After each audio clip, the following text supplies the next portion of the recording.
लघुत्तरीय important question की series में हमने पढ़ लिया था। अब हमें ये बात करना था कि हम लोग को क्वेश्चंस, एक सेकेंड, तो इम्पोर्टेंट क्वेश्चन की सीरीज यहाँ शुरू होती है। इससे पहले वाले सारे क्वेश्चन हमने कर लिया था। अब क्वेश्चन का नाम है कि प्राचीन भारतीय अंक पद्धति एवं अंक संकेत का उल्लेख कीजिए।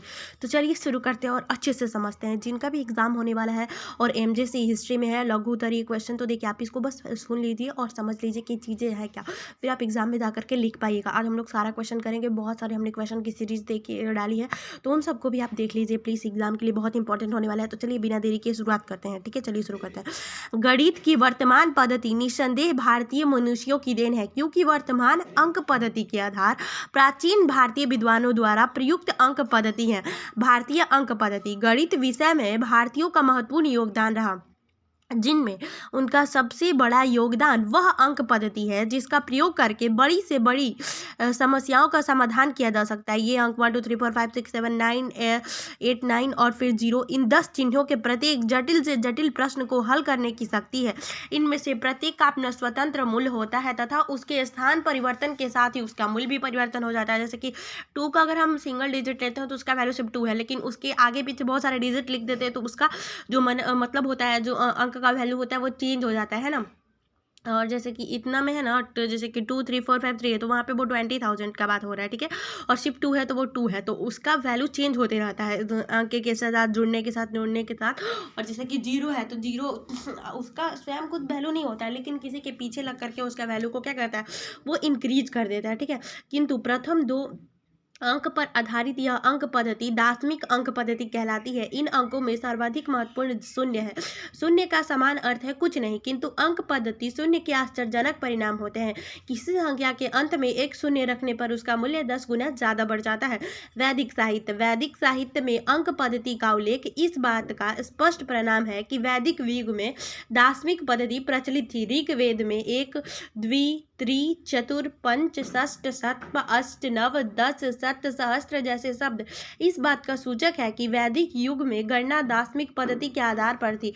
ऋग्वेद में जुए में खेलने वाले पासे का उल्लेख है, जिस पर 1 2 3 4 अंक उन्नीत थे, मतलब उस पर लिखे हुए थे। और जैसे कि षष्ठ सप्त इस सब का हिंदी 1 2 3 4 5 6 7 ही तो होता है, उत्कीर्ण थे। ऋग्वेद में सबसे बड़ी इकाई अयुत 10,000, जबकि यजुर्वेद में यह संख्या 10 अरब खरब है। ठीक है ना, खरब अरब है। ठीक है, तो ब्राह्मण साहित्यों का अंक संकेत, जो ब्राह्मण साहित्य का अंक संकेत है उसको जानते हैं। तो ब्राह्मण साहित्य से ज्ञात होता है कि इस समय दिन एवं रात को 30 मुहूर्तों में बांटा गया, जिससे एक मुहूर्त का विभाजन 1.17 सेकंड में किया जाता है। तैत्तिरीय संहिता, मैत्रायणी तथा काठक संहिता में शतोत्तर गणना का उल्लेख है। यजुर्वेद में 4 का पहाड़ा भी मिलता है। ठीक है, बौद्ध एवं जैन साहित्यों में भी बौद्ध एवं जैन साहित्य का उल्लेख मिलता है। बौद्ध ग्रंथ ललित विस्तार में कोटि के आगे शतगुणोत्तर की गणना की सूची मिलती है। इनकी सबसे बड़ी तत्लक्षणा 10 के पावर 53 है। ठीक है, इससे स्पष्ट होता है कि भारतीयों की देन के परिणाम स्वरूप ही विश्व को संख्याएं लिखने का ज्ञान हुआ। शून्य का प्रयोग पिंगल ने अपने छंद सूत्र ईसा के 280 पूर्व किया। आर्यभट्ट एवं भास्कराचार्य ने अपने विषय में स्पष्टता नियम प्रतिपादित किए। आर्यभट्ट, भास्कराचार्य, ब्रह्मगुप्त, महावीर आदि ने अपने प्रयत्न से अंक गणित, बीज गणित तथा रेखा गणित संबंधी अनेक नियमों का प्रतिपादन किया। अरब वासियों ने पश्चात जगत को भारतीय गणित से परिचित कराया, तत्पश्चात यूरोप ने इसे ग्रहण किया। ठीक है, भारत में अरब के लोग आए तो उन्होंने सीखा, उसके बाद यूरोप के लोग आए तो उन्होंने सीखा। तो इस तरीके से अंक की प्रणाली चलती गई कि किस तरीके से महान हमारे जो पिंगल, आर्यभट्ट और ब्रह्मगुप्त, इन लोगों ने पहले ही इन ईसा के बहुत ही पूर्व इन सारी चीज़ों की जानकारी दिया था और लोगों ने इसका प्रयोग भी किया था। उसके बाद अरब के लोगों ने सीखा, अरब के बाद यूरोप के लोगों ने सीखा। अब हम लोग प्राचीन भारतीय गणित पर प्रकाश डालने का क्वेश्चन है हमारे पास कि प्राचीन भारतीय गणित पर प्रकाश डाले। तो आर्यभट्ट जो थे न केवल ज्योतिष और नक्षत्र विद्या, वो न सिर्फ ज्योतिष और नक्षत्र ही नहीं जानते थे बल्कि गणित का भी उनको बहुत ही ज़्यादा उच्च कोटि का विद्वान था। उन्होंने अंक गणित, ज्यामितीय, बीजगणित, त्रिकोणमितीय में कई नई खोज की। उन्होंने पाई का जो 3.1416 का बराबर ज्ञात हुआ था। आज पाइथागोरस के प्रमेय के नाम से विज्ञान प्रमेय भी उस समय ज्ञात था, उन्होंने ही ज्ञात किया था, और पाइथागोरस प्रमेय के समय उस समय भी ज्ञात था। उन्होंने दो अज्ञात के साथ एक घात समीकरण का पूर्णांकों का एक मौलिक समाधान भी प्रस्तुत किया था। आधुनिक समाधान से बहुत समान था। तो अभी जो आधुनिक में है ना पाइथागोरस थ्योरम, उन्होंने उस टाइम भी ज्ञात किया था, बट उन्होंने अपना नाम नहीं दिया था।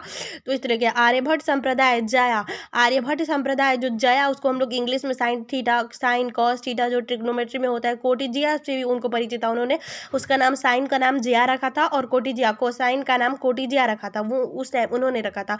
ब्रह्मगुप्त जो थे वो भी गणितज्ञ थे। उन्होंने कई प्रकार के समीकरणों का समाधान किया।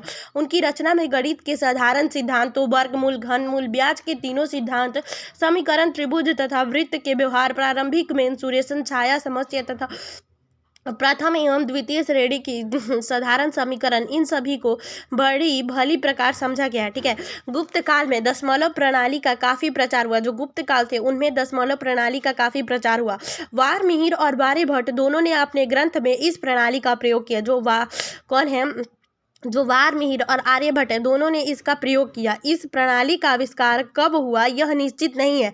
ये जो प्रणाली है इसका आविष्कार कब हुआ यह निश्चित नहीं है। इसने आविष्कारक का नाम किसी ग्रंथ में सुरक्षित नहीं रखा।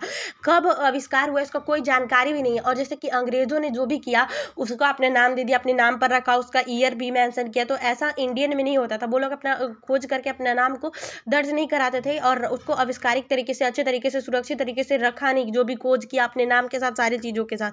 ठीक है। और रोम और यूरोप को यह सिद्धांत 11वीं शताब्दी तक मालूम नहीं था।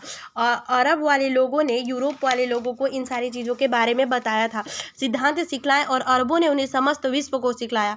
जो कुछ हम संख्याओं के संबंध में जानते हैं वे भारत में अरबों द्वारा अपनाए जाने से सैकड़ों वर्ष पूर्व से ही ज्ञात थे।